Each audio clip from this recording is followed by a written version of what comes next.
Okay. Okay, this is the Town of Woodbridge Board of Finance monthly meeting for September 17th, 2015. Welcome back, everybody. It seems like we haven't seen each other in a long time. And so the first item on the agenda is public comments, and I believe we have a public comment. First time in a long time. Two public comments. Two? Hi to all my good friends. And Hi, Joe. Happy New Year to you. Oh, I thank already you. wished everyone a Happy New Year. It's nice to be back. Good to see you.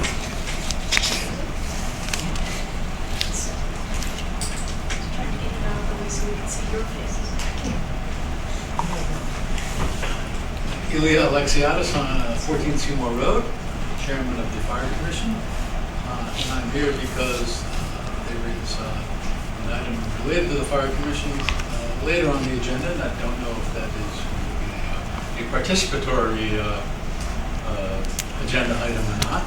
So I just came to say just thank you for your consideration of our 10-year apparatus financing plan. Mr. Genovese has been working on. And also to note that we have welcomed our liaison fall period of the fire commission. Very helpful addition as a liaison after only 2 meetings. That's great. We are very happy to have it. So are we. Thank you, Ilya. Okay. Yeah, we're going to be talking about this in Tony's report, which is coming up right now. Tony, preliminary year-end report. Okay. First, so this is our preliminary year-end report before our audit. This is, but with some final figures with the Board of Ed and with the town. So what I want to report is that the result is a surplus of $69,000. And just so we're clear on what I mean by a surplus, this is an actual surplus of cash surplus to fund balance, a contribution to fund balance of $69,000. The town had budgeted, if the budget had been, every number in the budget was hit right on the button, the town would have had a deficit in this circumstance of $400,000, because we always plan for a $400,000 contribution from fund balance to support operations. In this case, not only did we cover that $400,000, but we had another $69,000 on top of that. So I know. Terrific job. So, Yeah. So that's why it's always important. I know you all realize this, but Yep. it sort of came up in the last 6 months that it's a process we go through, and we estimate conservatively throughout the year about where we think we'll be at the end of the year. But oftentimes things happen that go our way, and one example of that is back taxes. So throughout the whole year, I wasn't really counting on getting a lot in back tax collections because we quite frankly weren't sure when they were going to come in. We were working on them, but I didn't really want to report that until it was actually close to it became a reality, which it did. So we have a surplus in taxes of $90,000. Department charges, there's a shortfall there. That's probably the biggest shortfall on our revenue side of our budget, and that is primarily from pool fees of $62,000. Those are Country Club of Woodbridge pool fees, and conveyance taxes of $48,000.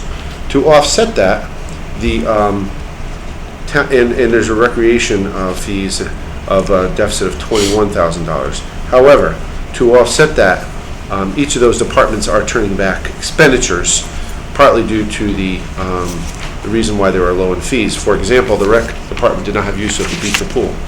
So there were some wages that they did not have to pay throughout the year, and they did not collect revenues as a result of those operations. So they are turning back $32,000. I've got the right one? Hold on. Yes, Yeah, $32,000. $32,000. Yep. So you can see that although there's a shortfall of $21,000, they are returning back $32,000, primarily in their wage accounts. Country Club of Woodbridge Pool is turning back $13,600, And so they're actually preparing a presentation for the Board of Selectmen for their next meeting to outline exactly how the Country Club of Woodbridge Pool did this calendar year. Okay. Because this is fiscal year, so this includes some expenditures and revenues from the previous season. Right. And so with some audit assumptions, and so they're going to present the season to the selectmen at their next meeting, so we can see how they did. Interest rates are, of course, continue to What interest run rates? low, and that's going to continue, I guess, for the foreseeable future, as there was no increase in rates. 3 months, Yeah. as of today. Right. And then we had some two surpluses of note. Private duty was $85,329 in private duty revenues because of we really had a lot of private duty this year. And we had one final sewer assessment, which is $26,928, which was paid from our final sewer assessment that we had outstanding. So that's from a long time, really a while back when they put the sewer lines in. And the option was to pay it as property change title. And this was the last one that got paid. Expenditures, Board of Selectmen had a surplus of $16,000, largely from legal fees. There's a surplus there this year.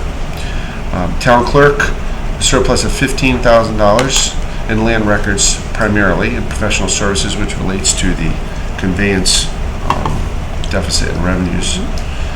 The police department had a surplus of $50,000, primarily because there was a vacant position and some workers' comp issues that caused that surplus.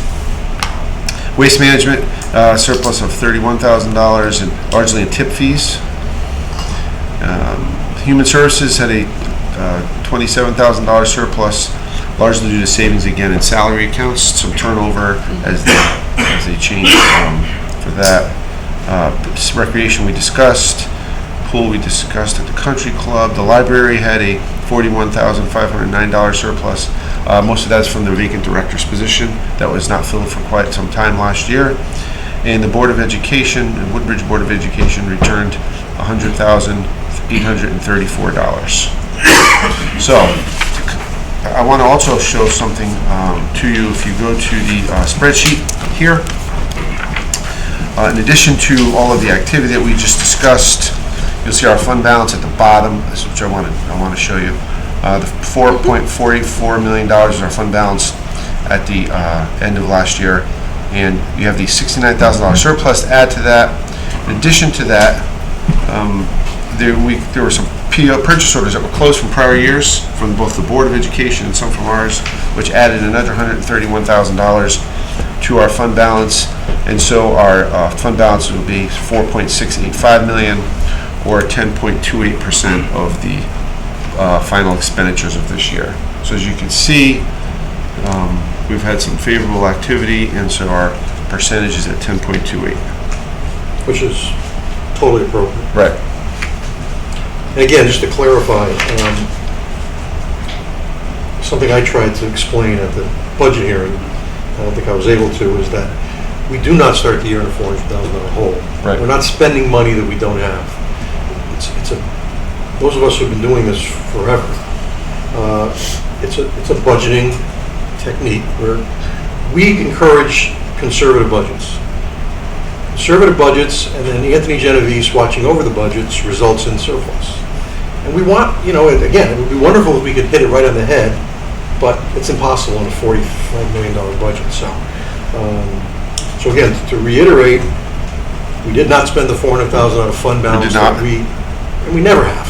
1 year, I think we use it for There's open usually a space. very specific reason. Open space. Yeah. And another year for the country club. Right. Right. Correct. So in addition to not spending the $400,000, we added $60 million. Correct. So, Correct. okay, good. And as the Moody's reviewer said, after looking back at our history, he said, it seems like $400,000 is your sweet spot. It's the amount that seems to work for your community based on your budget. Every community is different, but you seem to have found yours. So, And for budgeting purposes, you have to allocate that up front. Right. And that's the whole point. Right. It's looking at what the liability might be, and as you said, Tony, that's the amount of money that works for the town. Right. And this is not something that Woodbridge invented. All towns do. Correct. All towns with fund balances. I was just going to say, Yeah. at towns with fund balances. Right. And also, it means that we don't have to unnecessarily raise taxes. That's the whole idea. To cover Exactly. That's the whole items in idea. the budget. Right.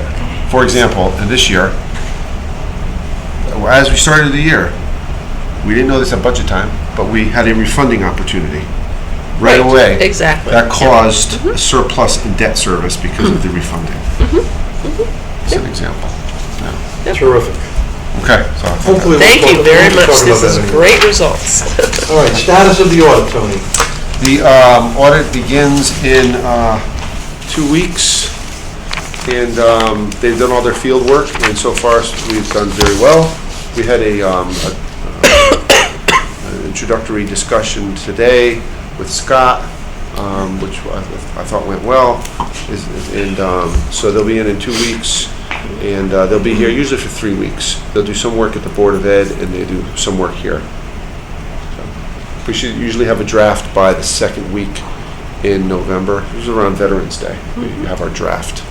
So Okay. seems like a pretty clean audit with no unusual activity this year. Okay, FY 2016 adopted budget document, what's that? that's just for your records. Every year we produce an adopted budget, which is all the final figures from the budget process. So instead of having the preliminary budget and with their adjustments, with their not adjustments, that's the final budget for the year, so you can keep it. This book we have. Yeah. All right, then we have in front of us proposed budget meeting dates. Again, keep in mind our capital budget presentations, December 1st and the 3rd. And then our operating budget presentations, January 19th, 26th, 28th, and if needed, February 2nd. And lately, we haven't been using that fourth meeting, so. The rest of these dates are pretty self-explanatory. We meet, our important meeting after that is March 2nd, when we consider what the Board of Selectmen are recommending in their budget. And we get the final word, of course. We go to the preliminary budget hearing on April 25th, and then the annual town meeting on May 16th. So, you don't need a motion on this. You do want a motion? All right, I'll make a motion that we approve these proposed budget meeting dates as presented. Second? Any discussion? All those in favor? Woodbridge Board of Ed financial report. This is obviously very early. It's 2 months without school being open, so. Right. I'll mention a few things when I give. Yeah, okay. That's an FYI. And then what Elia was mentioning, we have in front of us, Tony prepared a plan for replacement of major equipment and air packs, et cetera. And it's really just an indication of what needs to be replaced, when it needs to be replaced, and the long-term implications. Now, are any of these, like the engine 7, that's not the one that's coming? That's is the it? one that we've already. That's the one that's been Correct. That's the one that's already. contracted for? Correct. It should be arriving So in October. these numbers are real. Those are actual and real numbers, correct. So the next item we're talking about, which we, obviously, there's no problem with these. The air packs. The air packs. So just a little background here. I met with the chief and Elia just to go over the different apparatus to make sure that all the assumptions in here were as they had in their presentation that you saw a few weeks ago, or probably maybe a month ago now. And what I did was I took those assumptions and the information that they provided, and I estimated as I went out different lease terms, which are pretty standard for these types of trucks, and lease rates that I just estimated what I figured lease rates would be going out. And you can see a calendar here of how long it actually takes by the time you have a specification committee, you award a bid, the apparatus is delivered, and then the payment is made. So you can see the schedule there, and you can see the estimated amounts financed versus the interest paid on that purchase, and then the total cost. This is just a plan. Of course, this could change if, as you saw with engine 7, they have problems. An engine could fail prematurely in terms of ones that you're replacing. But it just gives you a guide over, in this case, 15 years of what that would look like. So the item 1, they should have it in October?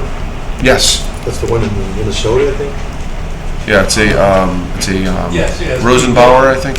It's being built in Minnesota, and delivery is, I think, end of October, perhaps November. Right. I don't have an exact date yet, but Yeah. it's thereabouts. So then that means the lease payment will be made next year, because it's arrears. The arrears means that from a year that you make the commitment, then a year later the payment's due. You could do it up front. There's all different ways to do it. The rates are so low that when we reviewed them at the budget process, it just made sense to do it in arrears, so that you didn't have to have that impact on the budget. So then the next thing, the air packs, that'll be a 2-payment deal? Yeah, I mean, we can make it 3. That's not a lease, obviously, is it? It's You could lease it, or you can do it, last time we leased them, actually. Really? But we can certainly do just 2 payments and avoid the interest. Okay. That's also an option. I got you. Tony, in laying this out, though, some of the... If you, just one comment on that, Yeah. Matt. If you did 2 payments and avoided the interest, you wouldn't get the air packs until 2018. No, that's You know, fine. that's depending on when they're necessary. I'm sorry. I thought that one of the goals here, and this was, it was a request at the joint meeting we had where the Right. firefighters presented, was to lay it out where we would have some kind of regular payments. So on the second Correct. sheet, Tony has done it so that the payments are relatively stable. So there's over not a time. spike from one year to the next. Right, in with- terms of the total amount. Correct, so Yeah. that the Right. tax rate doesn't see a huge spike from one year to the next. Are there any trucks we're currently paying for, Tony, that are going to be coming off, or they're all paid for? Do we have any active leases? We have no active leases. Everything is, all the trucks are... Correct. That we own. Right. Okay. So this will be the first new one? Right. Engine 7. Correct. Okay. The other thing to comment on is, this is just the major purchases. This doesn't include any other capital requests that they may have, as they routinely do, for either vehicles or other things that you pay in cash. Or the radio system. Or things that the radios that you might pay, right, through a bond issue or some other way. Yeah. Right. Any other comments or questions?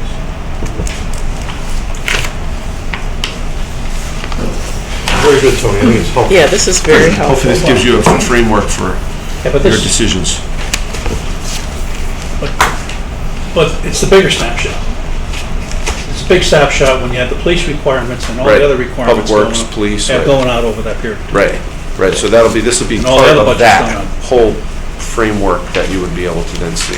Yeah, I mean, I would think that any decision that we make about the equipment has to be put in the context of what are the other priorities that we need to address for the town, in addition to this equipment replacement plan. But I mean, this lays it out in a very logical way, and I would agree, keeping the amount stable is really important. Okay. Anything else, Tony? That's it for, no, that's it. That's all of it? Yep. Item 3, funding requests. We have a couple here. The first is just, I think we're just going to recognize revenue, Tony. Correct. Let me get the sign like this. Simon has the correct grant account, the numbers. So it's a line item transfer 151602 in the amount of $33,033, and it's from revenue miscellaneous grants to CNR government access TV. Again, it's just a It's for a grant Transfer. that was received by the government access TV for a number of things, and if you, perhaps you can, Yeah. yeah, If you just could illustrate explain- the program that it will, how it help the program. Well, that camera behind Matt, we'd especially like to replace with one that's mounted maybe on the ceiling, maybe on the wall, to see people like me. At this point in time, we would be able to move it around for the occasions when people are presenting large maps and charts to the land use boards, and usually plant them right here so that you can not only not see the map, but you cannot see anybody sitting at the table. If we had a camera up there and could manipulate it, people would get a chance to see what is being discussed instead of the back of the map. The first part of it is to upgrade the broadcast server that we use to send the programs out to everybody's home. I saw a model that's an upgraded version of what we already have, but has some features that people have hinted that they might like to have for emergency notifications or running banners underneath with information to sign up for the newsletter or check the town website for such and such event that's going on. And I think it should not interfere with the occasions when we have a meeting running. And you can see the names of people or the agenda item when we put it up on the screen. That's pretty much what it's all for. Better cameras, better programming. Could you go into a little more detail about not being able to go forward with 2B you indicated to upgrade the TriCaster? The TriCaster model that I'm looking at, which would help control remote cameras and also send an improved video, the audio signal to the new server, costs on the order of $15,000. So I've got the cameras that I want, and I get the server that I want. There's not enough money. I can get you the figures of how to put that all together if you like. Also, we have enough in the grant as it is now to get a camera or two installed, and also pay for the labor that it would take to get it installed, which I didn't figure out originally. Okay, so if you don't go ahead with the TriCaster because there aren't sufficient funds, will that leave something left in the grant then? A little bit, yeah. I don't know how much yet. Okay. I'm working with Terry Gilbertson to put together an RFP, so we know how much we can get for our money. Okay. And so would the TriCaster come up with the next year's capital I budget? would apply for another grant. Okay. All right, thank you. That's very helpful. Any other questions? Okay, all those in favor? Aye. Aye. Next is, of course, we all heard about the removal of the tank in the center.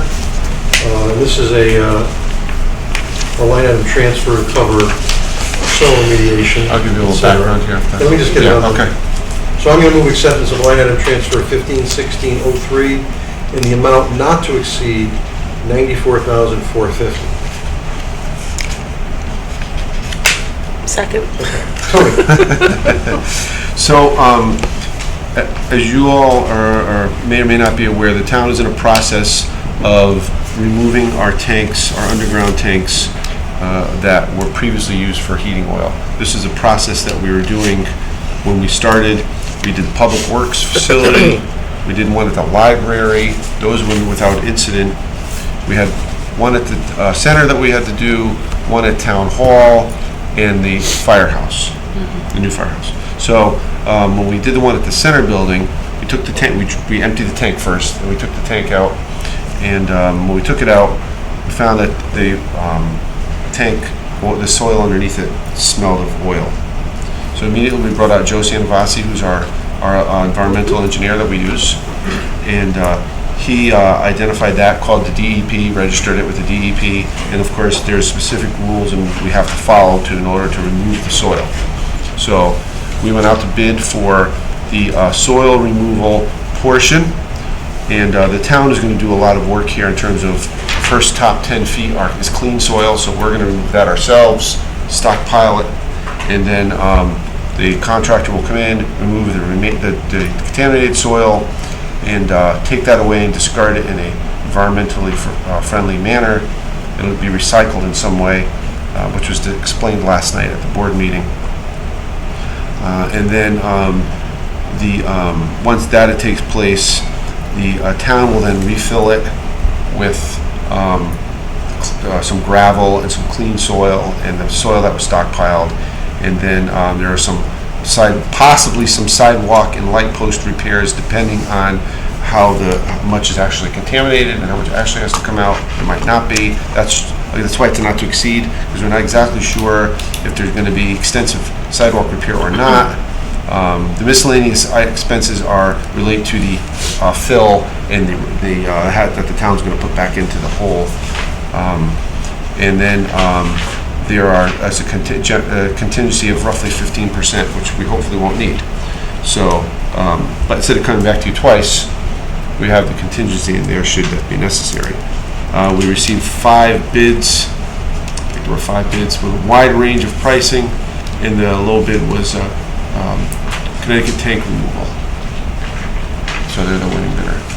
They're doing all this, or they're just doing soil remediation? 30,000. That's it. This other stuff, we can do a lot of it. Correct. We're doing the sidewalk, the light post repairs, the filling of the hole. The test borings and the lab fees are done with through Joe. We had the test borings are to determine the extent of the spill, and to the extent if there was any groundwater contamination, which there was not. And then the lab fees test the results. The good news is, unlike the gasoline leak we all lived with, Right. heating oil does not. Correct. What's that word? Penetrate. Migrate. Migrate. It doesn't migrate as quickly as gasoline, so Right. chances are it's right there. Correct. And this is the other thing I want to point out is Joe mentioned last night, if you remember at the meeting, that this is probably in a spill that has existed for some time. Yeah, and did not happen when they were taking the tank out. So. And it's already been determined that it was very contained. Right, It very did not, contained. Right. it didn't spread very much. Correct. So- So just to summarize the transaction, because I want to just clarify a few things, because I was at a Board of Selectmen meeting, July maybe, when a speaker at public comments was insinuating that we were dealing with criminals, and the firm we are having doing this has been paid hundreds of thousands in fines, and we hadn't even put it out to bid yet. So the Public Works Department removed the tank, is that correct? Correct. They pulled the tank out of the ground. Right. We hired someone to remove the tank. We hired somebody Cost of to, a few for $1,000s. 2 things. We hired someone to drain the sludge out, Yeah. because there's always sludge at the bottom that you can't remove. Right. You need like a vacuum truck. And to remove the tank and bring it to a place where you can And that was recycle the minimal, tank. if I remember. Yeah, it was A a few thousand dollars, yeah. Right. The award of this contract is not the firm this gentleman was talking about. Correct. Basically, it was insinuating that we had already hired them. They were one of the bidders, but they were not the low They bidder. were one of the bidders, but Yeah. they weren't the low bidder. Correct. So, as usual, the town does it the way it's supposed to be done. Correct. Just because, unfortunately, people make public comments, and it doesn't get remedied for 3 months later. And I just want to make it clear that the town has put it out to bid. Right. We accepted the low bid, Right. and it's not the firm he was insinuating that we were going to use, so. Right. Okay, good. And can you That comment? bid is only for soil. Soil remediation. Right. And what about professional services and test That's probably borings going to and be all those? Santovasi, maybe? Yeah, it's Santovasi for the professional services. Test borings. Yeah, and the others are firms that we get pricing on, but neither of them are the firm that you're talking No, about. Joe's been working with us forever. Yeah, Joe did the big dig in the back. Yeah. And so can you talk about the source of funds to Certainly. cover this? Yes, so Thank you. the town has, it's the town and the board, we have capital projects that routinely are done and for one reason or another are not completed, or there's money left over. So we, if the money is left over, that money goes into our fund balance of our capital and non-recurring fund. And currently there's probably close to 300,000. Okay. So this, of course, reduces that.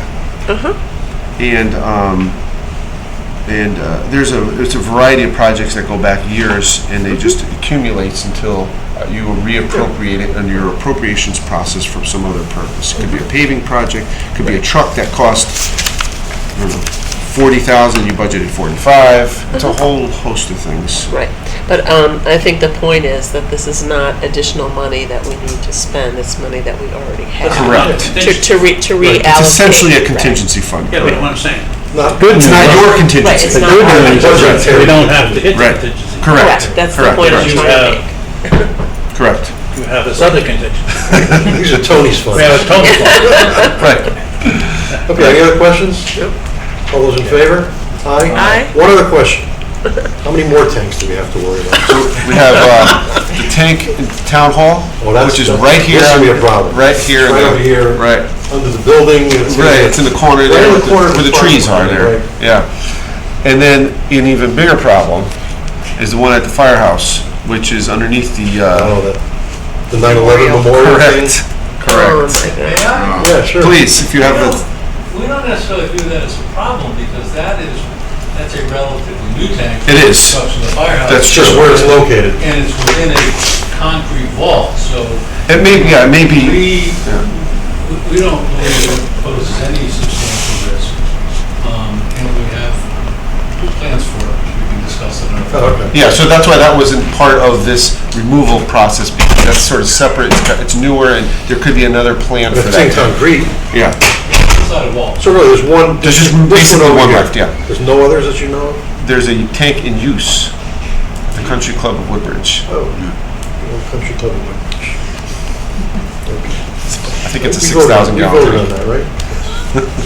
All right, we won't talk about that. Let's not talk about that. We'll talk about that at a later time. Like in, was it 28th we're going to be talking about that? Right. Okay. Just kidding. Thank you. Next, approval of minutes. We have before us the minutes of our last meeting, which was Thursday, July 22nd, and I will move acceptance of the minutes of July 22nd Second. as presented. Thank you. Any corrections, adjustments, comments? Nothing?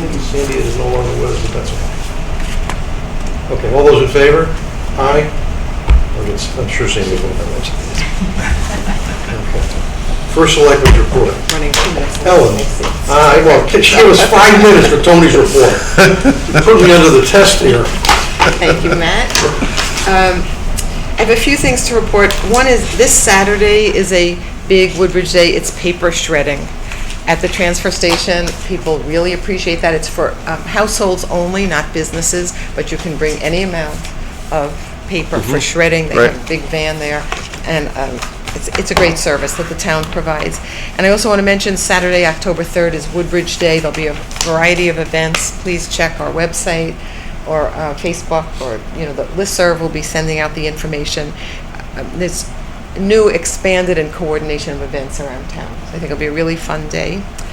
And as Matt mentioned, on September 29th, we'll be having our joint Board of Selectmen, Board of Finance meeting. Tony is working on a comprehensive financial update about the Country Club of Woodbridge so that both boards can see all the financial data that we have, see if there's anything missing, information that you need so that we can move from there and plan for the Country Club. Let's see, a couple of other things. Oh, yesterday, at the farmer's market, they always have a children's program connected with it. You probably know this, Andy. It was edible insects, and our new library director, Eric, did snack on the edible insects. They had children there, and Scholastic magazine, the national magazine, was there. I think it's going to be on the cover, the edible insect event. So That's cool. I did not partake. Let's see. What happened to spinach salad? Those are out now, spinach salad's no good. Yeah, right. I've been continuing the economic development visits to businesses in town to make them feel welcome, see what we can do to help them, and invite them to be part of our economic development activities. So Betsy and I went to something called Kidalicious. Michelle Waxman runs a delightful cooking school in her home for children. And it's a wide range of ages, and the kids love it. It's a great little business. And over the last month, I visited 2 naturopaths, Sharon Ducat and Ginger Nash, and I had already met with Jennifer Botwick. We have a little cluster growing here of naturopaths. Connecticut is one of the few states that offers a license for naturopathic physicians, which means that they have insurance coverage, and they all seem very, very successful businesses here in town. The Prasad Rose Garden had a ribbon cutting ceremony. The family had a dinner at their home, and then a ribbon cutting. If you haven't been there, it's very beautiful on the Fitzgerald property, and they have used their community garden area to plant a rose garden, and it's open to the public. There's a lovely gate, and they invite everyone to come in and enjoy the rose garden. They also provided granite benches around the outside, and that's all available to the public. It's very, very lovely, and it was a very moving dinner and ceremony. The Massaro Farm dinner, I understand, was very successful. I was out of town, but I hear it was very, very well attended. Yeah. Were you there, Sandy? I was not there, but I asked about it. Yeah, everybody said it was great again, of course. Tony and I met with United Illuminating and our first responders and public works. Every year we meet to designate our priorities in the event of a prolonged power outage, and it's a very good discussion. So we went through that again. And the paving and sidewalk project at Beecher Road South is something that we funded with a steep grant, and there was a little bit of money left over, so we extended the repaving to the pathway up to the recreation office, so they're delighted with that. And I should know the name of the company because I do want to compliment them. Complete Construction did a terrific job. They did it quickly in a timely fashion, and excellent They did a great job. It's really, Excellent. Curbs, they put curbs in the river. Curb, yeah. Yeah, it's really nice. It's really nice. very, Nice very to well get done. north of them. Also, there's still ongoing discussion of the construction at the intersection of Route 63 and 67. It's a state DOT project that's taken some time. They've revised it. It's really in the hands of the state. The residents in the area were concerned about blasting, and I did contact our state delegation, Representative Clarities and Senator Crisco, to set up a meeting with DOT, and the residents were there and able to ask their questions and get updates about the project. And finally, we've been asked about two issues regarding gates in the West River area. One is the South Bradley Gate that had been removed during the bridge project. It has now been replaced and is fully functional. And there's also been a question about a gate up on West Rock Trail, and our police department is working with DOT to get updated information. Thank you. Thank you. Okay, liaison reports. Amity, we haven't met yet this month. The first Monday was, of course, Labor Day. The second Monday was Rosh Hashanah, and so we're going to be meeting this coming Monday. But we did have a very lively meeting in August, and those of you who have been here, certainly, Paul is probably the only one that didn't hear all this, but I'll try and summarize it so he can understand where we're at. Last year, the Amity Board of Education had approximately $1 million surplus, and we've always been of the opinion that when you have surpluses, you should return some of it to the town. Technically, it's our money, and well, they turned around and spent it all. Didn't spend it all. They used a large part of it to put into their healthcare reserve fund, which, as you remember, I said you put way too much. You didn't need that much. It was not a great claims year, but everything I heard was that you have one bad year and 5 good years. Well, I'll make a long story short. As it turned out, at the end of the year, they had an extra $500,000, $555,000 in their healthcare plan. So, of course, as I reported to you, every month I reminded them that they didn't give us the money back, and they should have. And it's the Bethany representative started picking up on it, and the Orange representative started picking up on it. And we saw a surplus, and it wasn't, it was $400,000 or $500,000 and $600,000. And I kept reminding them that, you got to return some of that this year. Well, to make a long story short, this at the end of the year, things happen. They get reports from special ed, they get reports from so forth. So, well, to make a long story short, between that and the overage in the health insurance, they had a surplus of $1,444,000. So we had a meeting back in August, and I made it abundantly clear that I don't know what their plans were, but that, and again, we're advisory. The finance committee is advisory. It goes to the Board of Ed. And usually, like last year, we advised it, and the Board of Ed just completely, they took the recommendations of the superintendent and finance director. And in fairness to Amity, let me say this. I wouldn't want them to put a budget together that was so unrealistically low that eventually they might end up short of money, because the process of getting money back to Amity is a problem. Because it's a regional school district, we'd have to have a special meeting, then we'd have to send out a supplemental tax bill to our residents, et cetera, et cetera. So I always encourage them to have conservative budgets, and I don't care if we run surpluses. I don't think we should run this big a surplus, as long as it's explained and we're prepared for it.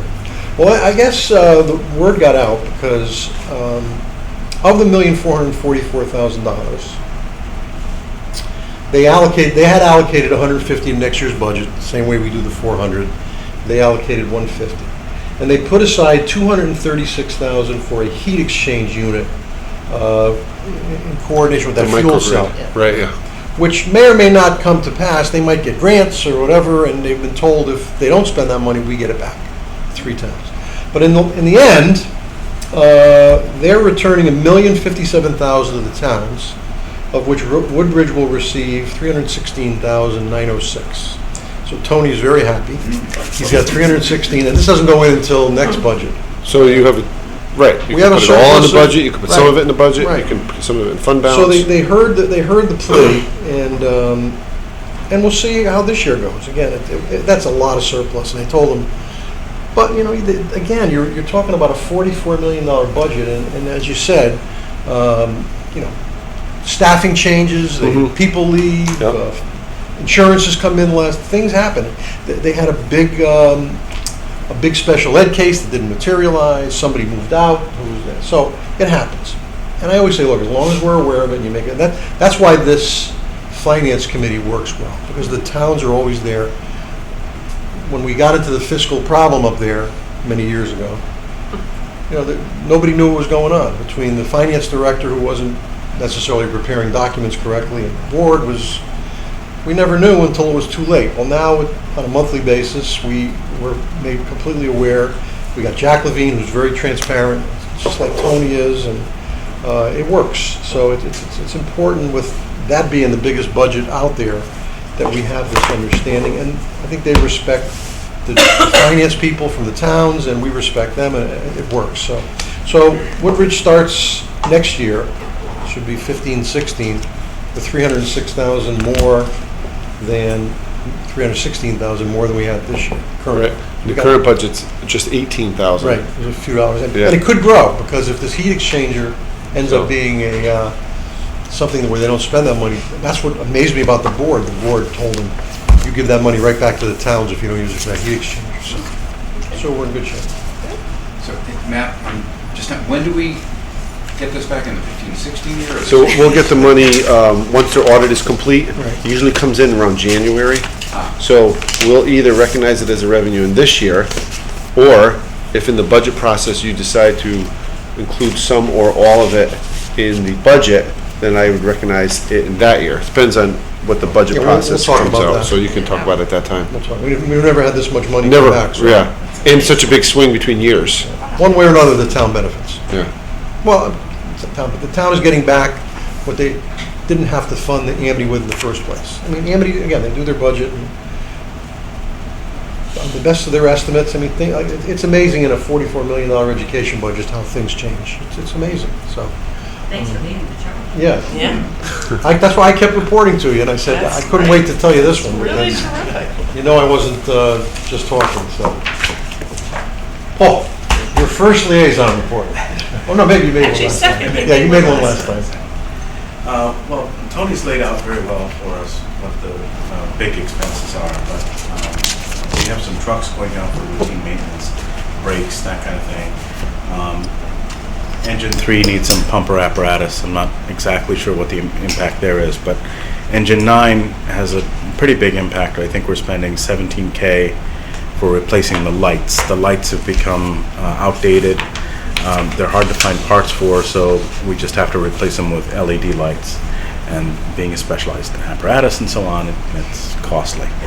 And there's $100K in pump replacement that we need to do as well on one of the pumper trucks. So that's our impact so far. But the capital expenses, like I said, Tony's covered rather well. So I won't go into that again. Okay? Okay, thank you, sir. Yeah. Karen? The EMS met, and the AMR is doing a wonderful job serving the town. Their reports are generally very good. This particular quarter, they were really exceptional. So they are doing a wonderful job serving the needs of the town. But I just want to comment what a great commission that is. I mean, they really go through those reports and really keep an eye on our contract with AMR and to make sure that they are doing everything. It's every call by call. And then looking at the figures and to see where what the needs of the town are, whether, falls are a big one, and how maybe we could work to prevent some of that. And as far as the Human Services, I was not able to attend. Andrew? I did not make since now they've changed the meeting to Tuesday night. It's a problem for me.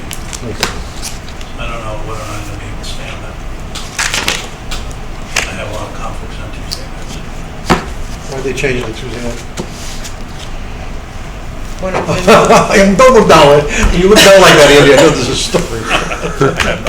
They changed the meeting to Tuesday night, that's basically it. Okay. Maybe tell them he wanted money back. That's basically it. In any event, it may be a problem for me. All right, we'll have to keep that in mind. So we'll see what happens. If Yeah. I can't make the next meeting, then we'll probably have to get somebody else to. Okay. We'll keep that in mind. All right. David, you can't make the, Yeah, this semester I'm teaching Monday night, so I've notified the rec commission that. so you're free on Tuesday nights? Yeah. Okay, well, maybe. Most Tuesday nights. Do a switch. Let's let Andy see what he's gonna, if not, yeah, there's the switch. We'll let you do, Sure. please. What commission is that? Please. Please. Okay, Sandra. Okay. The Library Commission met this past Monday, and the Friends of the Library, their store is now called Bookstore Alley, and they've been doing quite well in terms of getting donations in and people interested in making purchases.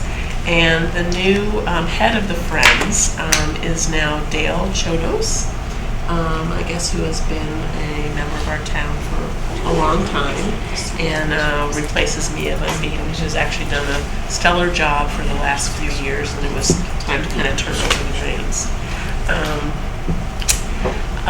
They did actually select a new head of circulation for the library.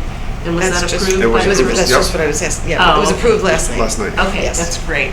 And actually, this is someone who used to work here on a part-time basis, who was then, went to the academic library systems, and has now come back. And there were staff and commission members on the selection committee, and everyone was just really very thrilled and unanimous about Margaret is her first name, having her return to the library. And she has a very strong customer service focus, and everybody was just really on board with having her come. So I'm very glad to hear that that was approved. And I have to say that I just love reading the reports that are produced from the library every month for the commission. All the heads of the different departments actually write their own reports, but what they do for the community is really amazing. And the library is just such an active, vibrant component of who we are in Woodbridge. And I mean, from the the new farmers market to all the children's programs that they have, the films that they run, the speakers that they get in. It's really just we're very lucky in terms of having the library and the people there. We now have a new Wi-Fi network at the library, and there were 4 different networks before, so if you moved from one part of the library to the next, you actually had to reconnect to a new network. There's now all one network. And they also purchased 4 new computers, so there are additional computers now at the library through Lion. There are 2 more farmers markets left until the end of the season, and as Ellen's shared, they're very well attended. I mean, they estimate there's about 250 people who come to each market. They are looking at doing the Long Wharf Partnership again this year, and to look for a new One Book, One Town. They want to do a novel this time, so they're doing quite well. I wasn't able to attend the Finance Committee meeting for the Board of Education. However, in terms of getting an update, The special education needs that they're going to have are what they projected. However, it's not what's reflected in the budget. So we have to watch that pretty carefully. And they will do that and report back to us on an as-needed basis. They're thrilled with the opening of school and the completion almost of the renovation project. And it was very nice to have air conditioning during those really hot days and not have to close the school like many other school systems around the state had to do. So, that's it. Anything else? Just before we leave, I know Ellen mentioned it last night. There was a fatal accident on Upper Rimmon Road just past Racebrook the other night. Unfortunately, a young woman was killed. There was a fender bender, and they were standing outside their cars, and a third car came up and struck her and hit a car, and unfortunately she succumbed to her injuries. So. And I'd also like to say condolences to Andy, who lost his younger brother this past week. Thank you. And we're thinking of you. With that, I'll make a motion to adjourn. All those in favor? Aye. I'm sorry to hear that.